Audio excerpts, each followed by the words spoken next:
हाय मेरे YouTube family, कैसे हैं? आशा करती हूँ स्वस्थ होंगे, मस्त होंगे, अच्छे होंगे। ये देखिए मेरी तीज का पूजा संपन्न हो गई। ये 16 श्रृंगार के सामान है। ये शंकर पार्वती गणेश जी मैंने बालू का बनाया था। हमारी साइड परंपरा है बालू का बनाने का, तो मैं बालू का बनाई थी। ये देखिए शंकर पार्वती का फ़ोटो भी रख लेती हूँ। ये थोड़ा सा फुलवरा बनाने का कोशिश की, अच्छा से तो नहीं बन पाया, लेकिन कोशिश तो की हूँ भगवान जी का पूजा करने के लिए। इसलिए गलती का क्षमा करे भगवान, जैसे आया मैंने वैसे बनाया। ये भोग की सामग्री है। मेरा पूजा संपन्न हो गया तीज का। पूजा अच्छे से हो गई मेरी। ये सब शंकर पार्वती गणेश जी का रोज सुबह में क्रमण करना पड़ता है, सुबह सुबह जाके। तो रात भर ऐसे ही सारा कुछ रहेगा भगवान जी के सामने। माता पार्वती का श्रृंगार का सामान, भोग का सामान सब ऐसे ही बना रहेगा, ऐसे ही रहेगा। सुबह जाके उठाया जाता है, सुबह में पूजा करके माता रानी से सिंदूर लेके उसके बाद ये देखिए मेरा रेडी हो गई हूँ, मैं मंदिर आ गई हूँ। मैं करना पड़े लेकिन फल अधिक मिले, वह कथा सुनने की हमारी इच्छा है। हे नाथ, यदि मुझ पर आप दया प्रसन्न हो तो उसका विधान भी बताएं। हे प्रभु, किस तप और व्रत दान आदि से आप जैसे महाप्रभु हमको प्राप्त हुए हैं। हे शिव, आप जैसे महाप्रभु हमको प्राप्त हुए हैं। शिव जी बोले, हे देवी सुनो, मैं एक उत्तम व्रत बतलाता हूँ जो मेरा सर्वस्व छिपाने योग्य है, लेकिन तुम्हारे प्रेम में वशीभूत होकर मैं तुमको बतलाता हूँ।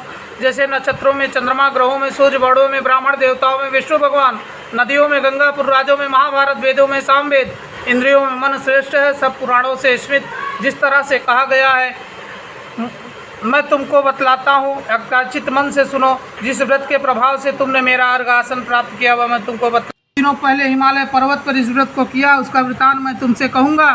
पार्वती जी ने पूछा, हे नाथ, मैं यह व्रत क्यों किया था, यह सब आपके मुख से सुनना चाहता हूँ। शिव जी का वर्ष के उत्तर की ओर एक बड़ा रमणीय और पर्वतों में श्रेष्ठ हिमवान नाम का पर्वत है। उसके आसपास तरह तरह की भूमियाँ, तरह तरह के वृक्ष लगे हुए, नाना प्रकार के पशु पक्षी उस पर निवास करते हैं।